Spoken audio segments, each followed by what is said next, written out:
നമസ്കാരം, ഇത് one India Malayalam. Kanjirappally രൂപതയുടെ കീഴിൽ പ്രവർത്തിക്കുന്ന അമൽ ജ്യോതി എഞ്ചിനീയറിംഗ് കോളേജിൽ വിദ്യാർത്ഥികൾ സമരത്തിൽ. പരീക്ഷ വൈകുന്നതിനെതിരെ ഫേസ്ബുക്കിൽ പോസ്റ്റിട്ട വിദ്യാർത്ഥിയെ പുറത്താക്കിയതിനെ തുടർന്നാണ് സമരം ആരംഭിച്ചത്. വിദ്യാർത്ഥി പീഡനങ്ങൾക്ക് നേതൃത്വം നൽകുന്ന ഫാദർ റൂബനെയും സിസ്റ്റർ റോസറിയെയും പുറത്താക്കുക, അനാവശ്യ ഫീസുകൾ ഒഴിവാക്കുക, മുസ്ലിം വിദ്യാർത്ഥികൾക്ക് പ്രാർത്ഥിക്കാനുള്ള സൗകര്യം ഏർപ്പെടുത്തുക, ഹിന്ദു വിദ്യാർത്ഥികളെ ക്ഷേത്രങ്ങളിൽ പോകാൻ അനുവദിക്കുക, നിർബന്ധിത ധ്യാനം നിർത്തലാക്കുക, അനാവശ്യ ഫൈനുകൾ നിർത്തുക എന്നിവയാണ് സമരക്കാരുടെ ആവശ്യങ്ങൾ. കോളേജിലെ ക്യാന്റീൻ മെസ് ജീവനക്കാരുടെ ശമ്പളം ദിവസക്കൂലിയാക്കിയതിനെയും സമരക്കാർ ചോദ്യം ചെയ്യുന്നു. വിദ്യാർത്ഥികളെയും തൊഴിലാളികളെയും ഒരുപോലെ പീഡിപ്പിക്കുന്ന മാനേജ്മെന്റാണ് അമൽ ജ്യോതി ഭരിക്കുന്നതെന്ന് സമരം ചെയ്യുന്ന വിദ്യാർത്ഥികൾ നാരദ ന്യൂസിനോട് പറഞ്ഞു. ഫാദർ റൂബൻ വിദ്യാർത്ഥികളുടെ തന്തയ്ക്ക് വിളിച്ചാണ് സംസാരിക്കുന്നത്. ആവശ്യങ്ങൾ നേടിയെടുക്കുന്നതുവരെ സമരവുമായി മുന്നോട്ടു പോകുമെന്ന് വിദ്യാർത്ഥികൾ പറഞ്ഞു.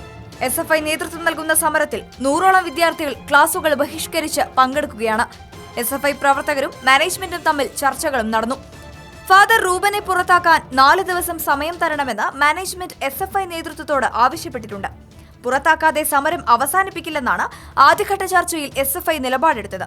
2015 മെറിറ്റ് സീറ്റിൽ യോഗ്യത നേടിയ മാത്യു എലിയാസ് കാഞ്ഞിരപ്പള്ളി അമൽ ജ്യോതി എഞ്ചിനീയറിംഗ് കോളേജിൽ സിവിൽ എഞ്ചിനീയറിംഗ് കോഴ്സിൽ പ്രവേശനം നേടിയത്.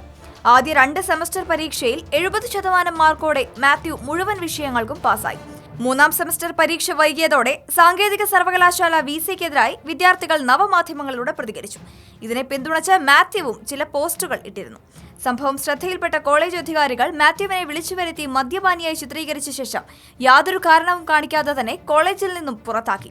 മകനെ TC വാങ്ങി കൂട്ടിക്കൊണ്ടുപോയില്ലെങ്കിൽ മകന്റെ ശവശരീരം കാണേണ്ടി വരുമെന്ന് മാനേജ്മെന്റ് ഭീഷണിപ്പെടുത്തിയതായി മാത്യുവിന്റെ അമ്മ മാധ്യമങ്ങളോട് പറഞ്ഞിരുന്നു. നാരദ ന്യൂസാണ് ഇത് സംബന്ധിച്ച വാർത്ത പുറത്തുവിട്ടിരിക്കുന്നത്. വാർത്തയോടെ നിങ്ങൾക്കും പ്രതികരിക്കാം ഒരു കമന്റിലൂടെ. For latest news, like it, share it and subscribe to Oneindia Malayalam.